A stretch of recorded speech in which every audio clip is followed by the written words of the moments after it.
Hey foodies, welcome to liveloveloverecipes.com. இன்றைக்கி நம்ம சேனலில் நம்ம பார்க்க போகிற ரெசிபி என்னன்னு பார்த்தீங்கன்னா ஒரு சூப்பரான மேத்தி தால் எப்படி செய்கிறதுன்றது தான். இந்த ரெசிபியோட மெயின் இன்க்ரீடியண்ட் என்னன்னு பார்த்தீங்கன்னா வெந்தயக்கீரை இலைகள்.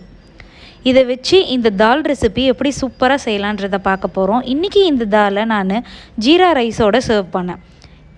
இது கூட நீங்கள் தோசா, இட்லி, பூரி, சப்பாத்தி இது எல்லாத்துக்கூடையுமே இது பர்ஃபெக்டாக செட் ஆகும். ஸோ இந்த ரெசிபியை நீங்கள் கண்டிப்பாக ட்ரை பண்ணி பார்த்துட்டு எப்படி வந்ததுன்றதை கமெண்ட்ஸில் சொல்லுங்கள். வாங்க இப்போ இந்த ரெசிபி எப்படி செய்யலான்றதை பார்க்கலாம். ஃபர்ஸ்ட் இதுக்கு ஒரு ப்ரெஷர் குக்கரில் 40 to 50 கிராம்ஸ் அளவுக்கு தால் ஆட் பண்ணிக்கலாம். நான் இன்றைக்கி மசூர் தால் எடுத்திருக்கேன். எந்த தால் வேணாலும் இதுக்கு யூஸ் பண்ணிக்கலாம், ரொம்பவே நல்லாயிருக்கும். இப்போது இந்த பருப்பு முங்குற அளவுக்கு தண்ணி ஊற்றிக்கணும். தண்ணி ஊற்றிட்டு இதை ஒரு 5 to 6 விசில்ஸ்க்கு ப்ரெஷர் குக் பண்ணி நல்லா மசிச்சு எடுத்துக்கோங்க. மசூர் தாலில் பார்த்திங்கன்னா ஏகப்பட்ட நல்ல விஷயங்கள் லைக் அதிகமான ப்ரோட்டீன், ஃபைபர் இது எல்லாமே இருக்குது. கேலரிஸு கூட ரொம்ப கம்மி தான். ஸோ கண்டிப்பாக இந்த தால் கிடச்சிதுன்னா வாங்கி யூஸ் பண்ணுங்கள். நிறைய ஹெல்த் பெனிஃபிட்ஸ் இருக்குது. இதை இந்த தாலில் தான் பண்ணணும்னு இல்லை, நீங்கள் எந்த தால் வச்சுருந்தாலும் அதில் பண்ணிக்கலாம். இப்போது ஒரு பேனை சூடு பண்ணிக்கலாம். அதில் 3 to 4 டேபிள் ஸ்பூன்ஸ் ஆயிலில் ஹீட் பண்ணிக்கோங்க. 1 டீஸ்பூன் கடுகு உளுந்தம்பருப்பு ஆட் பண்ணிக்கோங்க. 1 டீஸ்பூன் அளவுக்கு ஜீரகம் ஆட் பண்ணி நல்லா பொரிய விட்டுட்டு கொஞ்சமாக கருவேப்பிலையும் ஆட் பண்ணிக்கோங்க. இப்போ கூடவே இதுக்கு காரத்துக்கு தகுந்த மாதிரி வரமிளகாய் ஆட் பண்ணிக்கோங்க. நான் ஒரு வரமிளகாய் ஆட் பண்ணியிருக்கேன். இதில் ஒரு மீடியம் சைஸ் ஆனியனை நல்லா சாப் பண்ணி அதையும் ஆட் பண்ணிக்கலாம். இப்போ இது எல்லாத்தையுமே நல்லா சாட்டே பண்ணிடலாம். வெங்காயம் ஓரளவுக்கு நல்லா சாட்டே ஆகும்போதே 1 டீஸ்பூன் அளவுக்கு இஞ்சி பூண்டு விழுது ஆட் பண்ணிக்கலாம். இப்போ இதையும் நல்லா சாட்டே பண்ணி விட்டுட்டு இந்த இஞ்சி பூண்டு விழுதுலேருந்து வர ராஸ்மெல் எல்லாம் போனதுக்கு அப்புறமா நல்லா பொடியாக சாப் பண்ணி வச்சுருக்கிற ஒரு டொமேட்டோவை ஆட் பண்ணிக்கலாம். இப்போ டொமேட்டோஸையும் ஆட் பண்ணதுக்கப்புறமா நல்லா கலந்து விட்டுருங்க. இப்போ ஸ்பைஸ் பவுடர்ஸ் ஆட் பண்ணிக்கலாம். ஃபர்ஸ்ட் கொஞ்சமாக இதுக்கு தகுந்த பெருங்காயத்தூள் ஆட் பண்ணிக்கோங்க. கூடவே 1/4 டீஸ்பூன் அளவுக்கு மஞ்சள் தூள் ஆட் பண்ணிக்கோங்க. 1 டீஸ்பூன் அளவுக்கு காரமான மிளகாத்தூள் ஆட் பண்ணியிருக்கேன். இதுக்கு நான் Kashmiri red chilli powder add பண்ணலை.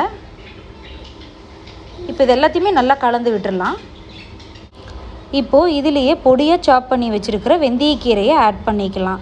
இன்கேஸ் உங்கள் வெந்தயக்கீரையோட ஸ்டெம் பார்ட் ரொம்ப எலசாக இருந்ததுன்னா அதையும் சேர்த்து கட் பண்ணி ஆட் பண்ணிக்கோங்க. இன்கேஸ் ஸ்டெம் கொஞ்சம் ஹார்டாக இருந்ததுன்னா அதை டிஸ்கார்ட் பண்ணிவிட்டு இலைகளை மட்டும் கட் பண்ணி அதை ஆட் பண்ணிக்கோங்க.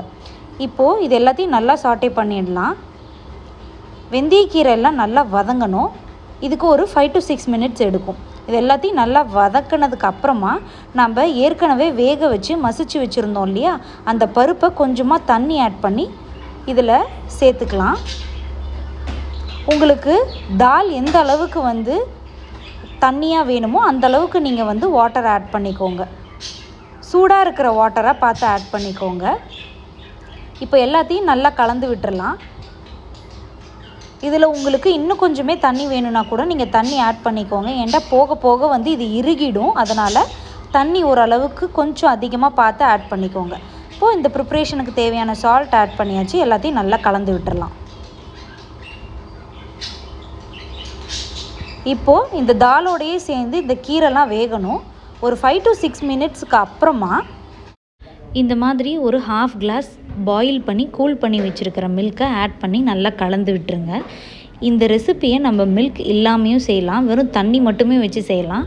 பட் மில்க் ஆட் பண்ணிங்க அப்படின்னா நல்லாவே க்ரீமியாகவும் ரொம்பவே டேஸ்டியாகவும் இருக்கும். இப்போ நல்லா கொதி வருது பாருங்கள். இந்த மாதிரி நல்லா கொதி வந்ததுக்கப்புறமா இந்த மாதிரி 1 டீஸ்பூன் அளவுக்கு காஞ்ச வெந்தயக்கீரை இலைகளையும் ஆட் பண்ணிவிட்டு எல்லாத்தையும் நல்லா கலந்து விட்டுறலாம். இந்த ரெசிபியே பார்த்திங்கன்னா மேத்தி தால் தான். ஃப்ரெஷ் மேத்தி லீவ்ஸோடு சேர்ந்து நம்ம இந்த மாதிரி காஞ்ச வெந்தயக்கீரை இலைகளை லைட்டாக ஆட் பண்ணும்போது இன்னுமே டேஸ்டியாக நமக்கு கிடைக்கும்.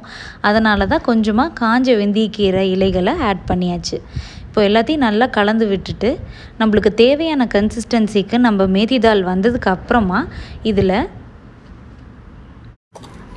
இந்த மாதிரி 1/4 டீஸ்பூன் அளவுக்கு வெல்லமோ இல்லை சர்க்கரையோ ஆட் பண்ணிவிட்டு எல்லாத்தையும் நல்லா கலந்து விட்டுருங்க. இந்த வெல்லமோ சர்க்கரையோ ஆட் பண்ணுறது ரொம்ப ரொம்ப முக்கியம். ஏன்னா வெந்தயக்கீரையே லைட்டாக கசப்பான ஒரு விஷயந்தான். இதில் நீங்கள் இந்த வெல்லம், சர்க்கரை இந்த மாதிரி ஏதாவது ஒரு விஷயத்தை ஆட் பண்ணும்போது இதெல்லாம் டேஸ்ட் பேலன்ஸ் ஆகி நம்மளுக்கு சூப்பரான டேஸ்ட்டில் கிடைக்கும். நீங்களும் இந்த ரெசிபியை ட்ரை பண்ணி என்ஜாய் பண்ணுங்கள். நம்ம சேனல் பிடிச்சிருந்ததுன்னா கண்டிப்பாக சப்ஸ்கிரைப் பண்ணுங்கள். தேங்க்ஸ் ஃபார் வாட்சிங்.